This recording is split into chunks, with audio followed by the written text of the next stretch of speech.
नमस्कार दोस्तों, आप सभी का हमारे आज के इस नए वीडियो में एक बार फिर से स्वागत है। दोस्तों, आज की इस वीडियो में हम लोग यूएस से रिलेटेड कुछ बात करने जा रहे हैं। यूएस के प्रेसिडेंट ने कुछ ऐसा एक्शन लिया है जिससे कि पूरे ग्लोबल पे, पूरे दुनिया पर फर्क पड़ने जा रहा है। तो दोस्तों, आज का जो हमारा टॉपिक है वो है कि डोनाल्ड ट्रंप ने अनाउंस किया है कि वो अब WHO से अपने सारे रिलेशन, ऑफिशियल जो टाइज है उसको तोड़ रहे हैं।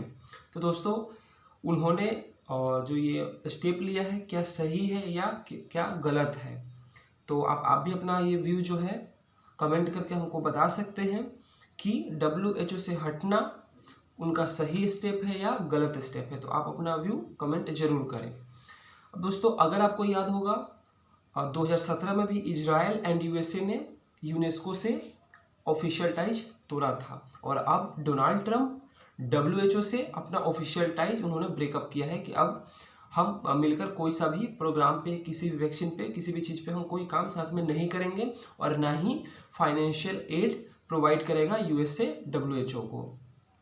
तो दोस्तों, डोनाल्ड ट्रंप ने ये कदम क्यों उठाया है, चलिए ये जानते हैं। दोस्तों, इसके 2-3 मुख्य कारण हैं। आपको अगर ध्यान हो कि USA और चाइना के बीच काफ़ी टाइम से ट्रेड वॉर चल रहा है। तो दोस्तों, ये तो बहुत दिनों से एक कारण था ही कि USA और चाइना के बीच में ट्रेड वॉर चल रहा था, लेकिन तभी कोरोना वायरस पैंडेमिक जनवरी-फरवरी के महीने में आया। और दोस्तों, कोरोना वायरस क्योंकि चाइना से शुरुआत हुआ है, वुहान शहर से, और आज पूरी दुनिया में फैल चुका है। हमारा देश भारत भी इस कोरोना वायरस के संक्रमण से नहीं बच पाया है, कोरोना वायरस के अटैक से नहीं बच पाया है। दोस्तों, पूरी दुनिया में अब तक 60 लाख से ज़्यादा लोगों को आप कह सकते हैं कि कोरोना वायरस से वो लोग संक्रमित हो चुके हैं। और अगर हम मरने वालों की संख्या की बात करें तो वो 3,70,000 से ज़्यादा है। और दोस्तों, ये ऑफिशियल डेटा है।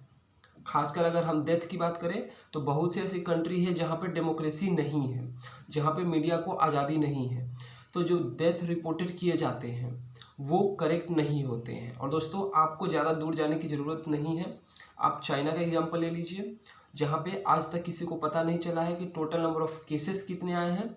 ऑफिशियल डेटा उनका 83,000 है, पर टोटल केसेस कितने आए हैं और टोटल डेथ कितने आए हैं ये किसी को नहीं पता है। और अगर आपको दूसरा एग्जांपल चाहिए तो आप अपने दूसरे साइड देख सकते हैं, पाकिस्तान को।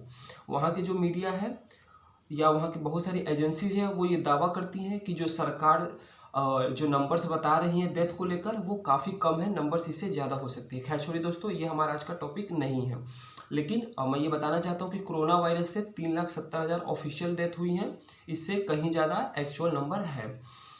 दोस्तों, इंडिया में भी कोरोना वायरस जो है वो 1,80,000 से ज़्यादा लोगों को संक्रमित कर चुका है और मरने वालों की संख्या जो है वो 5,000 पार कर चुकी है। लेकिन दोस्तों, अगर इस कोरोना वायरस से सबसे ज़्यादा कोई देश अगर प्रभावित हुआ है तो वो है US से, यानी कि अमेरिका। वो पिछले काफ़ी टाइम से वो टॉप पे चल रहा है, चाहे मरने वालों की बात करें या लोग सबसे ज़्यादा कोरोना वायरस से जहाँ संक्रमित हुए हो, और दोनों में ही वो लाख से ज़्यादा है, यानी कि 18 लाख से ज़्यादा लोग वहाँ पे संक्रमित हो चुके हैं और 1 लाख से ज़्यादा लोगों की वहाँ पे मौत हो चुकी है। तो दोस्तों, दूसरा कारण कोरोना वायरस बना, जिसकी वजह से डोनाल्ड ट्रंप को WHO से रिश्ते तोड़ने पड़े। अब कोरोना वायरस से कैसे बना, तो दोस्तों, जब से USA में कोरोना वायरस फैला है या पूरी दुनिया में ये कोरोना वायरस जब फैला है, तब से जो डोनाल्ड ट्रंप है वो एक सुर में ही बात बोल रहे हैं कि कोरोना वायरस जो है वो चाइना वायरस है, वुहान वायरस है, और वुहान के लैब से ही इसका जन्म हुआ है। जो ओरिजिन है इस कोरोना वायरस का वो लैब से ही स्टार्ट हुआ है। तो दोस्तों, इसको लेकर उन्होंने WHO को भी ब्लेम किया था कि WHO ने टाइम रहते हुए कोरोना वायरस के बारे में US को और पूरी दुनिया को सही टाइम पर कोरोना वायरस से जुड़ी जानकारी जो था WHO ने नहीं दिया, चाइना के दबाव में।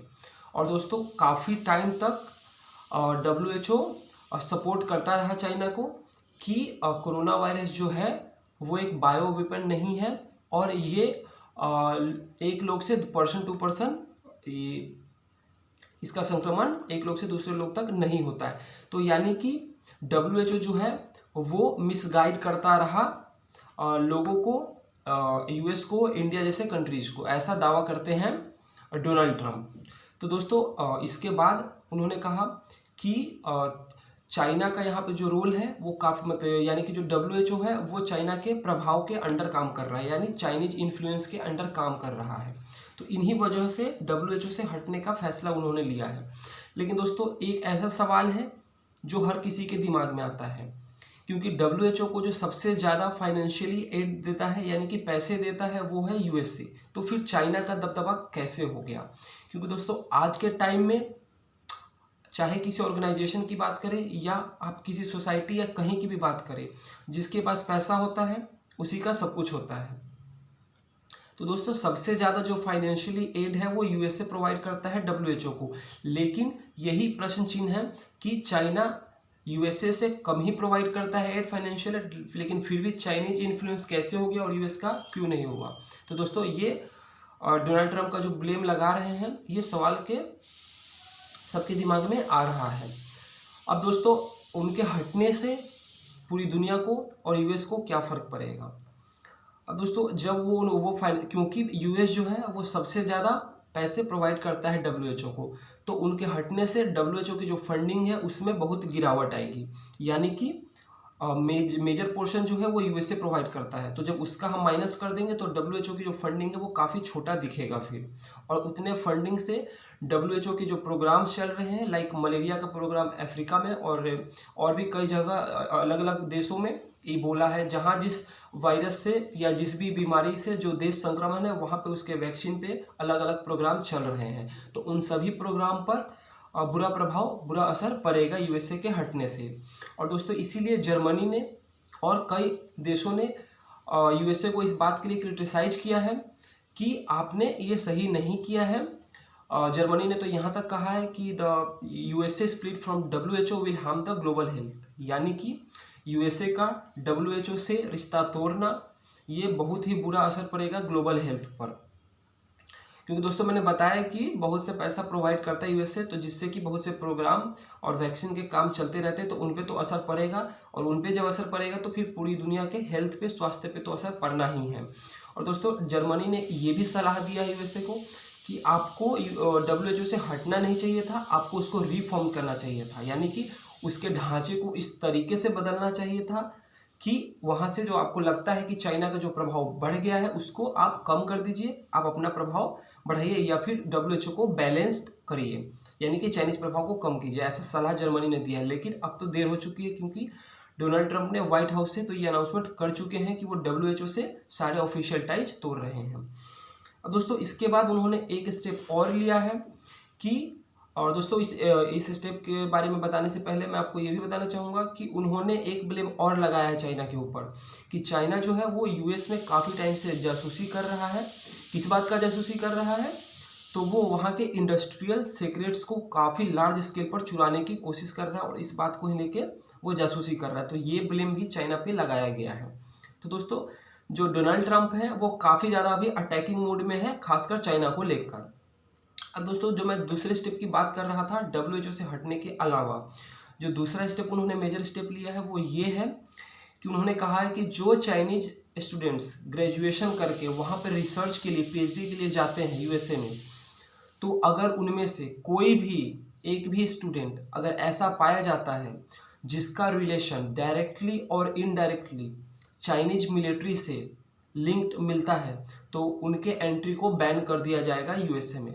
यानी कि उन्होंने डायरेक्टली ये नहीं कहा है कि वो चाइनीज स्टूडेंट को यहाँ पे रिसर्च वर्क करने नहीं देंगे, लेकिन उन्होंने एक ऐसा कंडीशन रखा है जिससे कि मोर देन 70% चाइनीज स्टूडेंट अब वहाँ पे जाके रिसर्च वर्क नहीं कर पाएंगे।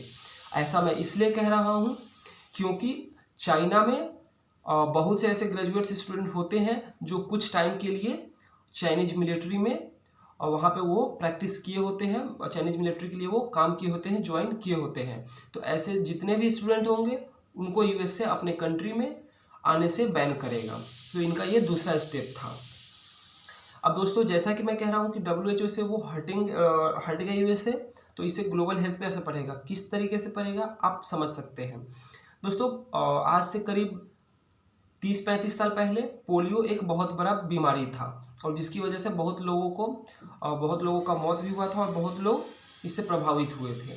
लेकिन सन 1988 में 1988 में वहीं के साइंटिस्ट थे, उन्होंने वैक्सीन बनाया था। यूएसए के साइंटिस्ट थे, उन्होंने वैक्सीन बनाया था पोलियो को लेकर।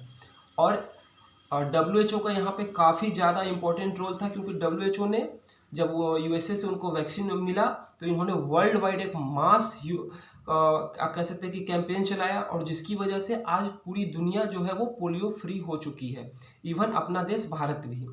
कुल मिला के अभी 3 देश ऐसे बचे हुए हैं, पाकिस्तान, अफगानिस्तान और नाइजीरिया, जहाँ पे अभी भी पोलियो के केसेस आते हैं।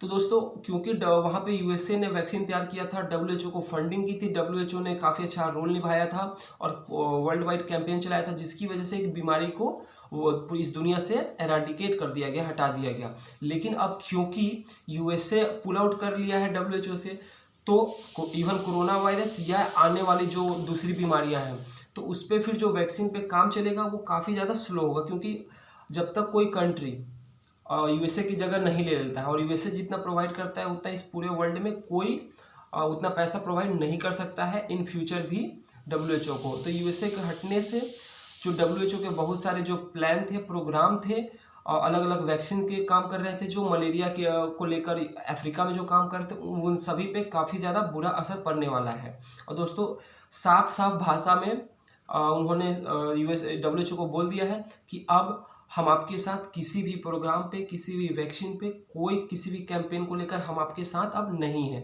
यानी कि यूएसए अब जो भी करेगा वो अपने बलबूते पे करेगा। चाहे वो अगर वैक्सीन पे अगर कोई रिसर्च करेगा तो वो प्योरली यूएसए का होगा, WHO का उसमें कोई रोल नहीं होगा। अगर वो कोई कैंपेन चलाएगा तो वो यूएसए का होगा, ना कि WHO का होगा। और दोस्तों, यूएसए तो ऐसा मनमानी हमेशा से करता आया है, क्योंकि दोस्तों यूएसए के पास पावर है, पैसा है, टेक्नोलॉजी है, सब कुछ है। तो दोस्तों, यूएसए को किसी कंट्री के सामने झुकने की ज़रूरत नहीं पड़ती है। तो वहाँ के जो प्रेसिडेंट होते हैं और उनको जब जिस देश से वॉर करना होता है, जिस कंट्री में एंट्री लेना होता है, वो ले लेते हैं। यानी कि यूएसए का मनमानी तो हमेशा से, आप हिस्ट्री में भी अगर देखें तो आपको ये देखने को मिलेगा कई बार कि यूएसए मनमानी कर चुका है। अब सही होता है, गलत होता है, ये हम जैसे इंडिया है, अभी इंडिया का रिलेशन यूएसए से अच्छा है, लेकिन इंडिया का भी ऐसा टाइम था जब यूएसए से उतना अच्छा रिलेशन नहीं था। तो दोस्तों, यूएसए को कोई कंट्री मना भी नहीं कर पाता है कि आप ऐसा क्यों कर रहे हो, या खुलकर कोई क्रिटिसाइज भी नहीं कर पाता है, क्योंकि यूएसए के पास इतना पैसा है, टेक्नोलॉजी है कि वो बहुत से कंट्री के इकोनॉमी को भी चलाता है, डायरेक्टली और इनडायरेक्टली। तो वहाँ के प्रेसिडेंट जो भी उनको मन चाहा मन करता है वो कर जाते हैं। अब जैसे कि डोनाल्ड ट्रंप को ही आप ले लीजिए, अभी उनका जब से वो प्रेसिडेंट बने उन्होंने यूनेस्को से रिलेशन को तोड़ा है, अब WHO से तोड़ा है। तो वहाँ के जो प्रेसिडेंट हैं उनके पास पावर होता है, तो वो कोई भी फैसला ले सकते हैं। हम जैसे जो कंट्रीज है इंडिया के, यहाँ के प्राइम मिनिस्टर के पास इतना पावर नहीं है कि वो किसी भी ऑर्गेनाइजेशन से ऐसे रिश्ता नाता तोड़ ले। यहाँ पे हम लोगों का होता है कि हम लोग कैसे किसी ग्लोबल ऑर्गेनाइजेशन का पार्ट रहें, ताकि इंडिया को उससे फ़ायदा हो सके। तो दोस्तों, यूएसए का अपना एक डिसीजन है और हम उनके डिसीजन को, अब यहाँ पे देखने वाली बात है कि इंडिया इसको क्रिटिसाइज करता है या यूएसए का सपोर्ट करता है। अभी इंडिया की तरफ से कोई ऐसा ऑफिशियल स्टेटमेंट नहीं रिलीज हुआ है। तो दोस्तों, ये वीडियो कैसा लगा आप कमेंट करके बताइए। और दोस्तों, अगर आप चैनल पे पहली बार आए हैं तो चैनल को सब्सक्राइब कीजिए, वीडियो को लाइक कीजिए, शेयर कीजिए। और दोस्तों, जाते जाते मैं आपके लिए 2-3 क्वेश्चन छोड़ जाता हूँ, आप वीडियो में कमेंट करके ज़रूर बताएं कि यूनेस्को का फुल फॉर्म क्या है, यूनेस्को कब सेटअप किया गया है, एस्टैब्लिश कब किया गया है, और उसका हेडक्वार्टर कहाँ है, एंड इवन WHO का हेडक्वार्टर कहाँ है। तो ये 2-3 क्वेश्चनों के साथ मैं आपको छोड़ता जाता हूँ। और दोस्तों, मैं आशा करता हूँ कि आप कोरोना वायरस को लेकर काफ़ी सजग होंगे कि कैसे अब कोरोना वायरस को टैकल करना है, क्योंकि अब धीरे धीरे लॉकडाउन खुल रहा है। तो अब ये हमारे बुद्धि और विवेक के ऊपर है कि हम अपने आप को कैसे सेफ रखते हैं, अपने परिवार को, अपने समाज को कैसे सेफ रखते हैं। दोस्तों, धन्यवाद।